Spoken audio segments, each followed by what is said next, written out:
The last thing we need to go over is the equation for specific latent heat.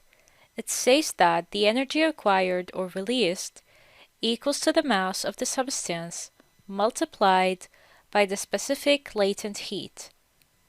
You can also use this formula triangle if it's easier for you. So a typical question could be something like, how much energy is required to completely boil 2.5 kilograms of water at 100 degrees Celsius? Use the relevant data from the table. Well, since water needs to be boiled, we should use the specific latent heat of vaporization value, since it's the one which refers to boiling.